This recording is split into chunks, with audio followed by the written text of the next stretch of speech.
Well, I would assume that after tonight's performance, he'll probably be like fifth in the MVP voting early in the season. So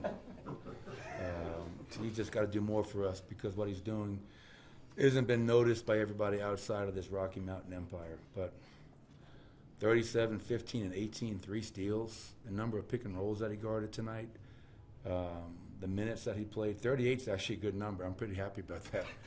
We kept him under 40. But no, on a serious note, just incredible. We're all running out of words, adjectives, and ways to describe his greatness and his impact. And I think the simple way to say that, he's the best player in the world. That's the best way you can say it, in my opinion.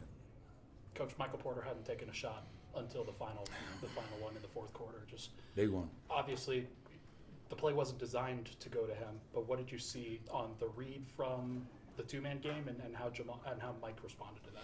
Well, yeah, and on the first part of that is obviously Mike got going early, and obviously I got to do a better job of keeping him going. He's been playing at such a high level across the board. I think he's averaging close to career highs in a lot of offensive categories. So that's on me to keep Michael Porter hot and make sure we're feeding him and giving him looks, because the best part about Mike, he had 4 more assists tonight. He's playing the game. Yeah. It's not like he's just coming off and shooting bad shots. Michael's reading it. I'm not open. Let me pass. Let me cut. Let me make a play for somebody else. So I got to do a better job of keeping him going throughout. But to your point, what a weapon to have late in the game, close game, one possession game, where a guy who hasn't touched it or shot it in a while winds up making probably the biggest shot of the night.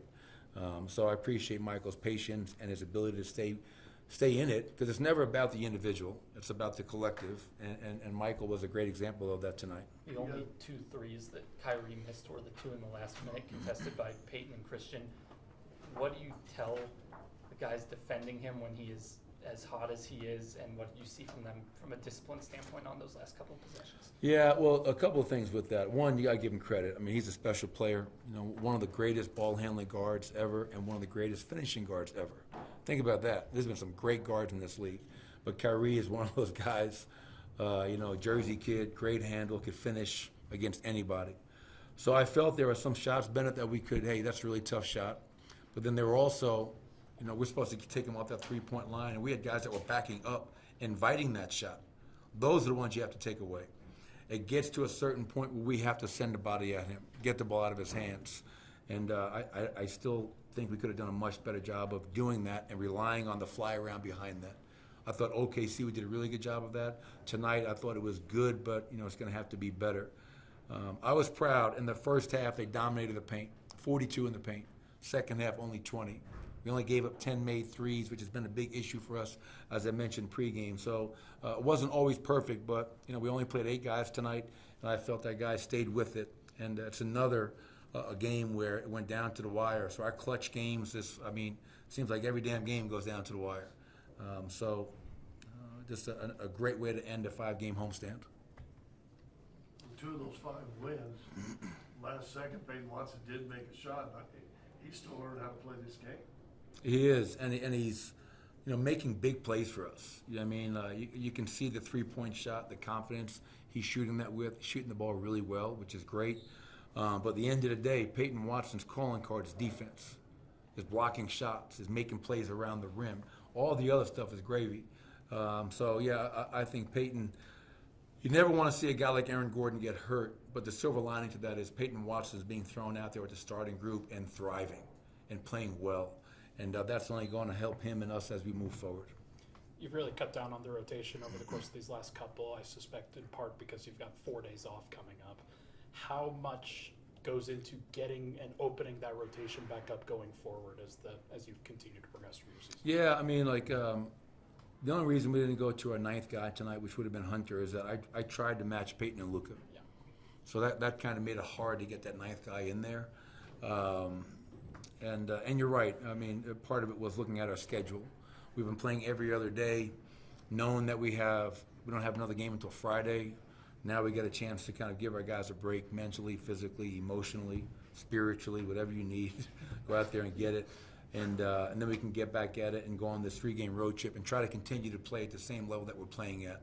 But again, could not be more proud of our group for protecting our home court, winning 5 in a row, and finding different guys and different ways to win each game. Talked about Mike's game winner, but he also battled Gafford on that contest down there. How big was that possession for you? Oh, really big. To your point, I mean, you don't just win games on the offensive end. You need guys to step up and make really big defensive plays. Whether that's blocking a shot like Peyton did in the OKC game, whether that's Michael getting engaged. I thought Julian Strawther had a couple of big plays tonight defensively. So those are the types of game-saving plays because if you look at our body of work in 10 games, every possession really matters. It never comes down to that last play. We're winning games by 1, 2, 3, 4 points. So you got to rely upon those game-type plays, and we're getting quite a bit of them, from everybody. And that's Nikola. We talked about how great he is, but he's getting help from a lot of other players, which is what we need.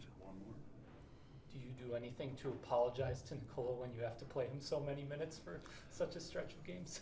No, man. You see his paycheck? You see his paycheck? I mean, come on, man. No, actually, after last game, he was in the training room. I went in there just to talk to him, see how he's doing, how his family's in town, just kind of. And I said to him, hey, I know that when we're in the second quarter and there's 10 minutes on the clock and I'm saying, Nicole, let's go, and you're looking at me like this, Coach, already? And I go, yes, already, brother. But he understands. He's a warrior. But I will say this. I don't know how sustainable it is to play Nikola 38 to 40 minutes every night. Let's be honest. We're 10 games in. I think we're 7-1 now in our last 8. That is great. But we've also got to find ways to continue to find some other options off of our bench. That makes sense. All right. Thanks, everybody.